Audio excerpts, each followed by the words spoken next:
start, or what are we doing? No, we good. We getting ready to start. Okay. Meeting you My computer's where you slow, are. first one. The meaning behind the slogan is that we meet the community where they are. On We the are journey live. towards Thank you holistic for health, tuning in to a Naijha plant-based Speaks. lifestyle, and veganism, whether it's physically, mentally, emotionally, or spiritually. We do this through people, food, events, and culture.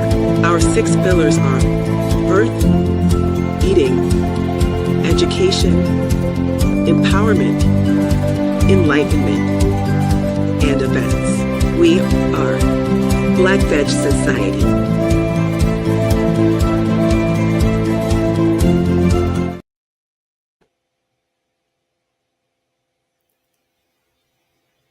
Okay, thank you for tuning in. Let me help you, a loved one or friend, find your vegan soul through food, people, events, and culture. We are in the season of giving, and did you know during the holiday gift giving season, a popular choice for gift donations are programs that send live farm animals as gifts to help alleviate hunger and poverty in low-income countries. But here to talk more about how we can give more compassionately and save the planet and ourselves is no other than a close friend of mine, Dawn Moncrief, a founder of A Well-Fed World. Dawn, how are you? I'm so happy to have you on finally.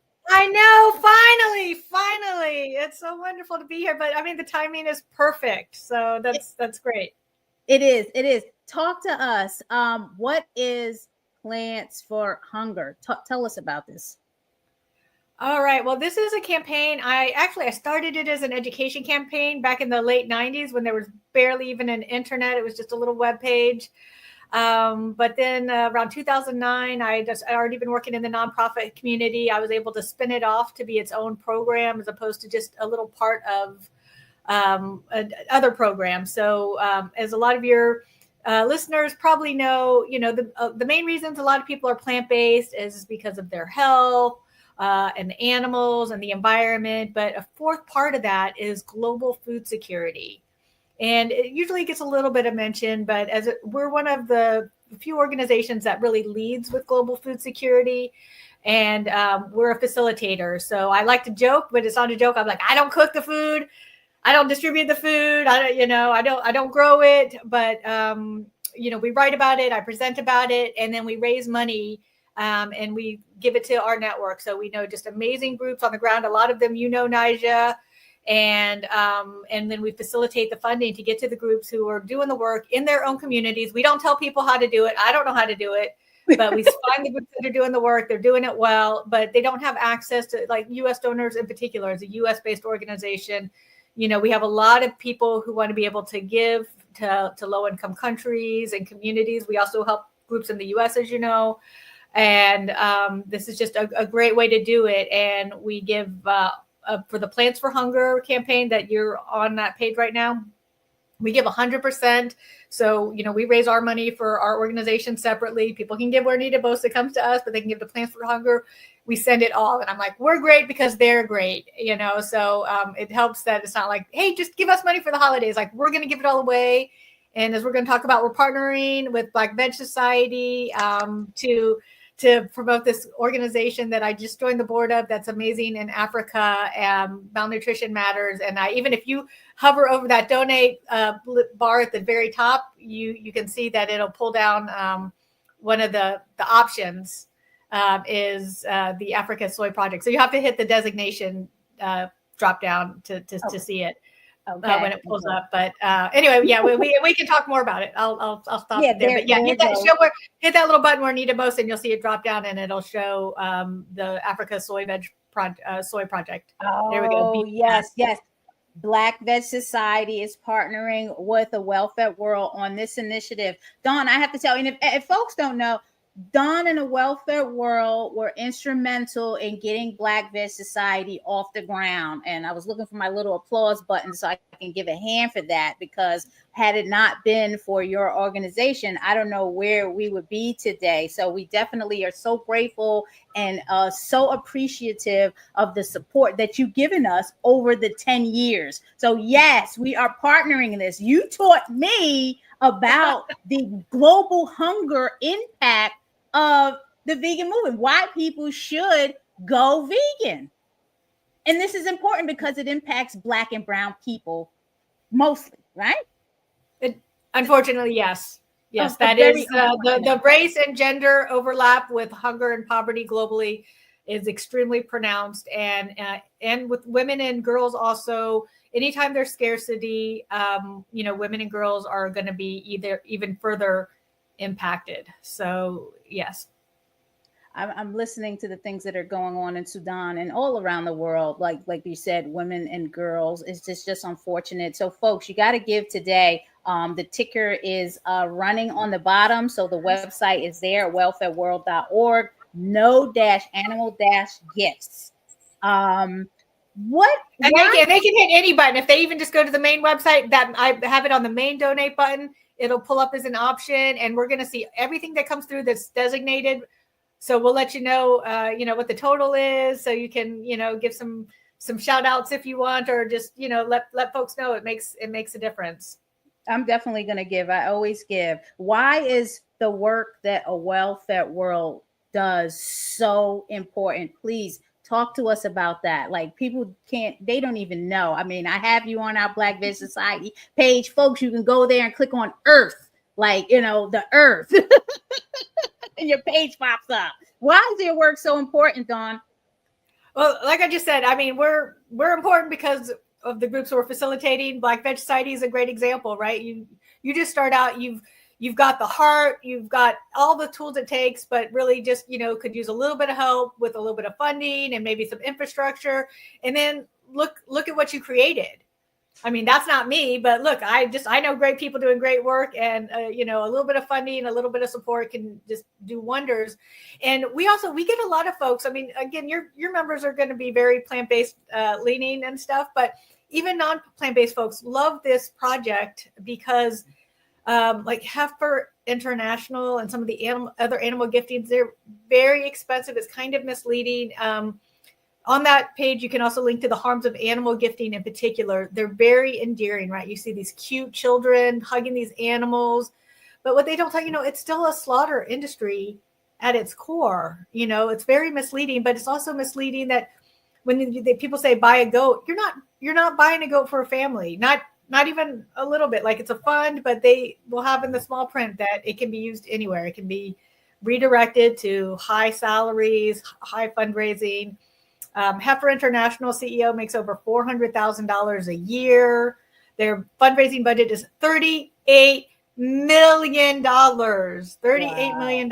So, wow. And then they will even appeal to plant-based folks because they do have bees, which have their own problems. So, look that up. That we're not supporting that, but also you can plant trees. Please don't plant trees with Heifer International. We work with plant-based groups that are planting trees, and again, Green Generation Initiative is based in Africa, planting trees within their own community, and so you don't need to go through an organization that has this really high overhead. And we ourselves are small, but we still facilitate about $1 million a year. But that's nothing when you're talking about $38 million just for fundraising, Heifer International. Right. You're mighty. Yes. And you have a lot of fans, my people, Chili's on Wheels. Go, Dawn. Love A Well-Fed World. Thank you for championing food access. And my mom is here too. Good afternoon. Thanks for tuning in, Mom. Mom, this is Dawn Moncrief, A Well-Fed World. They've been funding and supporting Black Veg Society since we started. So I'm so happy that you're on to see who has been supporting us and doing all this incredible work around the world, all through plant-based food. Yes, it is great. It's spiritual, it's good, and it's helping the world. That's why it's called A Well-Fed World. Dawn, what other initiatives would you like us to know about? Hey, we have, as you know, if anybody's been to your events, we've got a free climate-friendly food guide on the website. And that photo right there you're looking at with the women, global grants and fiscal sponsorships, this is the project that's being supported. It's actually a group called Malnutrition Matters. And it's been around a long time. It's based in Canada, but it's shifting. All its executive leadership is going to Kenya right now. And so it's in that process, African-led. During this, as it becomes transitioned over, so that's really great. And these are low cost machines that allow the soybeans to be processed into soy milk, into tofu, into flour for protein rich baked goods. And it focuses on women, because when women have the power, the money more likely goes to feed the families directly and then also reinvested. So then they sell their goods, so their families are nourished, then they sell the goods, the community is nourished, they have more income, girls can go to school. It's an amazing project. They're low cost technologies. I just love it so much. We also have a PB&J campaign. We're going to, where we simply say, hey, instead of eating that turkey sandwich, have yourself PB&J or any variation, right? But people really like that. It's a fun campaign. We're going to be running a petition to try to get Starbucks and Dunkin' and other cafes to have peanut butter. So a lot of peanut butter and beans. We lean into beans, like we're elevating lentils, leaning into beans. Any plant-based is better than the alternatives, but also, of course, we want to support the. So yeah. And peanut butter and jelly is so simple. My husband loves peanut butter and jelly. I mean, you can't go wrong with it. I mean, it's so nutritious and delicious. So I don't know what the problem is. I really let me know what you need from me for the Dunkin' and the other campaigns, because I'm definitely a Dunkin' rewards customer. I will help out with that. Okay, good. Yeah, I mean, I have to sneak it in for my mom. It's really, I think we can get the American Heart Association and diabetes people on board too, because people need protein. They have bagels, right? If they just had coffee, but they have bagels. You have bagels. Anybody has bagels or muffins or toast, you need to have peanut butter. I'm tired of sneaking it in for my mom. Exactly. I'll pay you $2. Come on. Exactly. I'm an avocado toast person, so I love avocado. Dawn, is there anything else? One thing I wanted to ask, are there any specific challenges that you're experiencing that you need help with? So we know there's a call to action for donating to the Plants for Hunger. Is there anything else that you can think of right now before we let you go that we can help you with? And how can we best connect and support you on that? Well, let me just say that this Plants for Hunger is designed as a gift-giving campaign, and we have custom e-cards. So as soon as people donate, they can donate in somebody's honor. So either for the holidays, for New Year's, for birthdays, just to appreciate somebody who inspires you. And so for folks to keep that in mind, and we might not always have the BBS sponsored link right there, but the soy micro business is for women. That's Malnutrition Matters. It's at malnutrition.org. That's the group we're sponsoring. I'm going to share right now for the partnership. And again, 100% is going. If we can send 110, we will. But I don't want to overpromise. I'd rather just promise the basics and deliver greater if we can.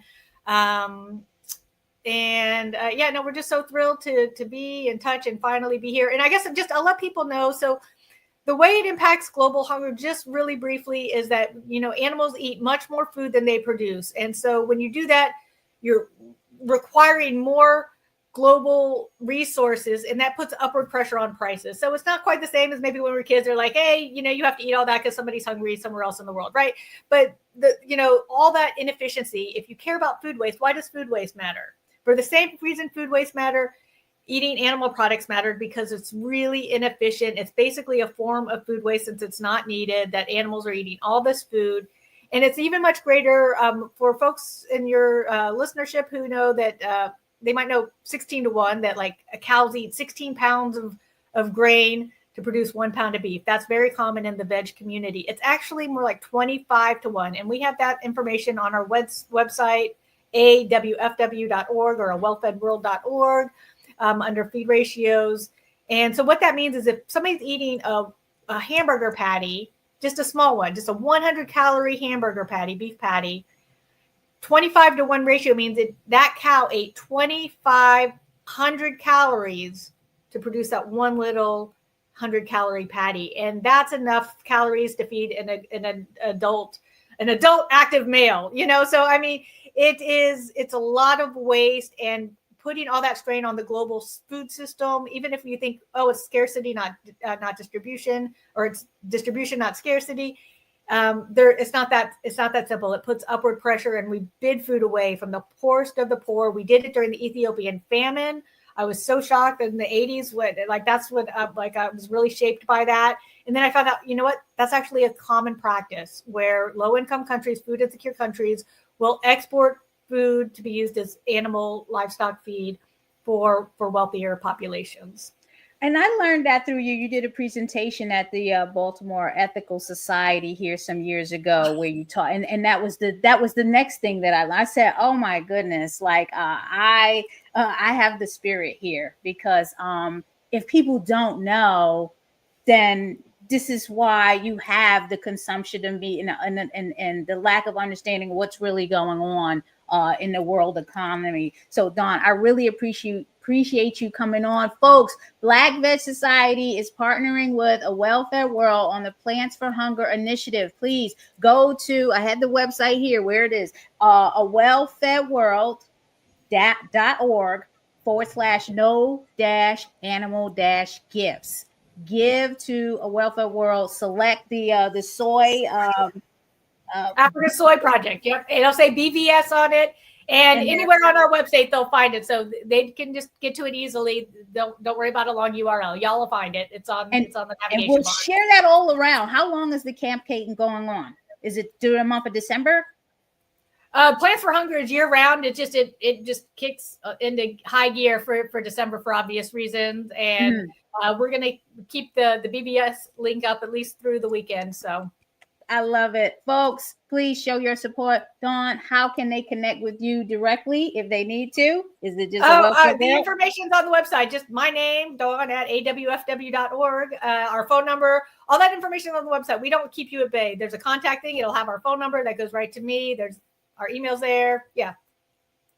I appreciate you. Folks, I'm going to bring on our next partnership, which is Debra Wasserman of Baltimore-based Vegetarian Resource Group. Hi, Dawn. Hi, Naijha. Hi. Yes, you guys know each other, of course. We've known of each other for a long time. Yeah. So we're all in the right circle, and Black Veg Society is so appreciative of the partnership and the support. So Debra, now you're up. You got to talk to us about what's going on in your end. Sure. Thanks for having me on. The Vegetarian Resource Group is a national nonprofit. We began in 1982. So I have been promoting veganism forever. We do our main goal is to reach out to mainstream. We work with health professionals, food service individuals, students, businesses, you name it. The goal is to make it easy for anyone to be vegan. One project we've been doing for a long time is reaching out to registered dietitians by exhibiting for over 37 years at their national convention. Wow. By doing this, we're getting reliable, accurate vegan information to health professionals in their hand. And many people don't realize, but dietitians often have large buying power. They may be in charge of ordering all the food for the military branches, like the Army, or someone may be in charge of ordering food for an entire hospital chain or a senior citizen, like assisted living program. And it goes on and on and on. So they have a lot of buying power, and you want to make sure they know what really is vegan and what is not, and what would work in a food service. We've also been commissioning national polls by reputable organizations such as YouGov or Harris Polls to find out the trend of how many people are vegan, also what vegans would like to eat and not eat, and that sometimes is surprising. Also, where they're from, what part of the country, the income of vegans. And this information that we gather, and we've been doing it since 1997, 1994, this data is very valuable to businesses when they're making decisions on what products to produce. Also, we produce Vegan Journal, which, as the title says, is a vegan magazine. We've been doing that for all along. We produce vegan brochures. Finally, we submit testimony to the USDA and FDA when it's appropriate. And we know for sure that we've had significant impact on policy changes that make it easier for people to be vegan in all situations. Our work is very important because we're proud that our materials are very scientifically based and it's accepted by mainstream. All the nutrition materials we produce are done by vegan registered dietitians or doctors, and their reputation is very good, so it's well received. One project we're working on right now is to compile a list of senior facilities that offer vegan food on a regular basis. Today, many institutions in the senior center do offer vegetarian options, but very few offer vegan. And just by approaching these independent or senior or assisted living locations or nursing homes and asking the simple question, do you have vegan options on a regular basis, will make them at least think of adding it. We did the same approach about 20 years ago with college campuses. And as many people know, today, almost every university has vegan food available, and in some cases have entire vegan dining halls. So just throwing out that question to senior establishments should hopefully make them think about having vegan options. And it's more than the vegan population that's going to want it. A lot of people today have stopped eating red meat. So that alone tells me that they're going to be looking for alternatives in these senior centers. Yeah, much needed. Absolutely. Believe it or not, some people that are vegan may end up in a nursing home or assisted living location. It's already happening. Exactly. And you just want to make sure they can be healthy. They're not going to change your eating, and you don't want them to starve. I think everywhere you go where you don't see an option, there should be something said. I go to conferences, and if I don't see it, I say I go to health fairs, and if I don't see, it, I say something. I think we need to speak up every time we don't see options, and not like, as a nuisance, but as, as a matter of fact, times are changing, and, more and more people are living this lifestyle, and we need to have these options. Right. Totally. Just asking can make a big difference. They always say in a store, if you want to get a product in, all you have to do is get 2 or 3 people to ask for that vegan food item, and it'll show up in the store. Exactly. It doesn't take many people asking for it to happen. Another project we're doing right now is creating more short videos, since the younger population doesn't really do anything but watch videos. They don't actually read. So they need all visuals. So we're doing a lot more of that now. Some of the videos will be related to an issue of Vegan Journal. So for example, we recently did an issue that focused on all the plant milks that are available today. But the fact is, even though they're readily available in all supermarkets, a lot of people will look at them but have no idea what you do with them, which one to pick for what. And so, for example, we've done 3 videos recently on plant milks. One is just in general on what type of plant milk you'll use to make a particular dish. We did one on what happens when you use different plant milks just to make vegan pudding from a mix. And the texture comes out completely different, and we show people the differences. And people might like their pudding different ways, but it shows you how there can be a difference by using, let's say, soy milk versus cashew milk versus coconut milk. They're all different because of the texture. Texture is everything. People are real. We know it with cheese. That's why it's hard when people are transitioning to vegan. The cheese is a big thing. Milk is a big thing. So yes, absolutely. And then also we are doing now our national annual scholarship contest for graduating high school seniors that promote veganism in their community. every year, thanks to wonderful anonymous donors who have contributed a lot of money, we are able to give away several $5,000 college scholarships and one $10,000 college scholarship every year. And we usually get several hundred people applying. And it must be someone who's been promoting veganism at least for 2 years on a regular basis. You can't just have started yesterday. It's competitive. It's very difficult to win. But we're proud to say that we've been doing it for over 20 years now. And some of the winners told us they would not have gone to college without the scholarship we gave them and the encouragement. Some have become vegan doctors. Some are now vegan environmental lawyers, you name it. So it's very rewarding. Another thing we do is we investigate on a regular basis food ingredients to determine if they're vegan or not. It's a very difficult job because of proprietary information.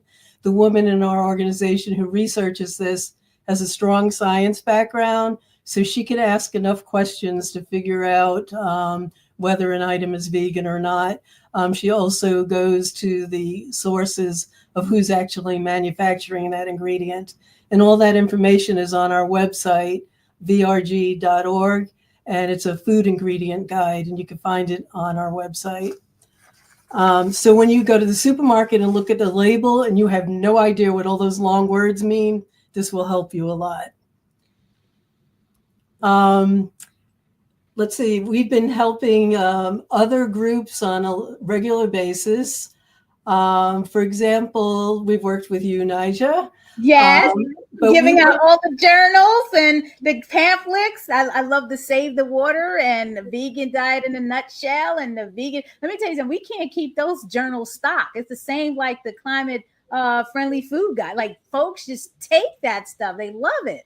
Come swing by again and get some more.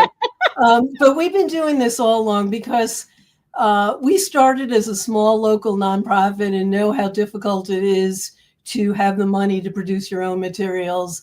And since we're able to do it on a large scale and it becomes cheaper to do it that way, we offer all our brochures and vegan journals to both groups and individuals that are reaching out to their community. We'll send it for free. If you can make a donation, that's wonderful. It helps us too because it gets our materials out, but it makes the group have a better exhibit when they're doing outreach and also to answer people's questions. Some of the brochures are very specific. For example, one is on vegan pregnancy and childhood. There is not very much information on that out there. And especially for a vegan infant or let's say a toddler, you have no idea how much food to be giving them to meet all the requirements. Right. And our dietitian has a very practical guide at every different age group of how much food, what food you should be eating and what quantity. We also have teen brochures and other items. Do you have any questions, Naijha? I was looking at your get involved because that's very important, getting involved. Any challenges that you're trying to overcome right now that you need assistance with from Black Veg Society or from anyone that's listening out there? Okay, that's great questions. One is obviously since we run this scholarship contest every year, the deadline is in February, but we ask for people to apply earlier if possible. Although I must say 18-year-olds will all do it on the deadline date and be calling us at midnight to see if it was too late. But anyhow, adults do that too when it comes to grants. Yes, well, yeah, everyone does that. But anyhow, if you know of any high school seniors in the vegan movement who are promoting veganism on a regular basis, make sure they know about it. They should apply. Also, we, as I said, get over 200 applications for that scholarship contest. And we use all volunteers to acknowledge every single entry to encourage the students to continue their work. So even if someone doesn't win, they're getting an encouraging letter. Most people today, when they apply for college scholarships, never hear anything about their application unless they win. And it's awful because in our case, it's a lot of work to apply. So we have volunteers. And if you'd like to do that, we would email you their essay. You just write up a short paragraph encouraging them for what they're doing, and then we'll forward it to them. And the students appreciate it, and many of them say that we're the only one that thanked them for applying. So I feel good about that. Also, we have an online veggie restaurant guide to the US and Canada. If you ever want to volunteer writing up entries for that, we use all volunteers for that as well. And again, if you want to hand out our materials, that would be wonderful. When there's obstacles, it's basically just getting out the information more. So we create the materials. We do exhibit all over the country, but we obviously can't be everywhere. So if right. you hand them out, we love it. And I love handing them. So you already know, in all the time that we've been connected, I reach out for guides, and we have members on the board that reach out for guides. So we're all reaching out for guides, and it's important because sometimes people don't want to come to you directly. They want to do things on their own. That's why we have you under the empowerment emblem on our website. Empower yourself, because the information is out there, and you can do all the research yourself. You don't have to listen to us, and that's very important. How else? How has the partnership, on top of us giving out guides and sharing information, how do partnerships such as the one you have with Black Veg Society help VRG? I think that's important. Collaborations, partnerships, we need to thrive that way. There's power in numbers. How does that help? Exactly, the power in numbers. I mean, there's never enough people doing outreach. The interest is there. Like I said, we always focus on mainstream and reach out to the public. And I'll tell you, no matter where you go with the information, there's a tremendous amount of interest. So you just have to be available. So that's how it helps.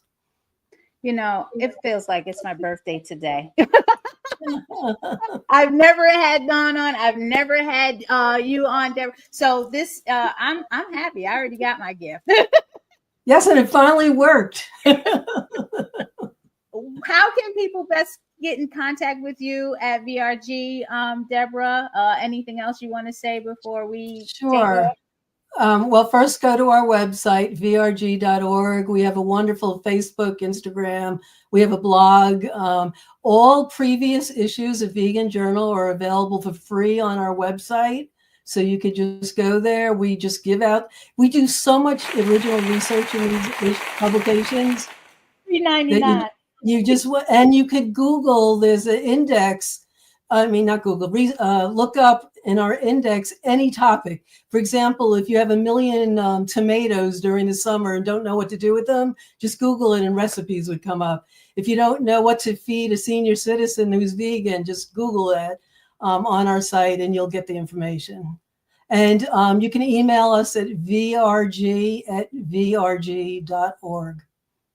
I see you, Chili's on Wheels. They are sharing out.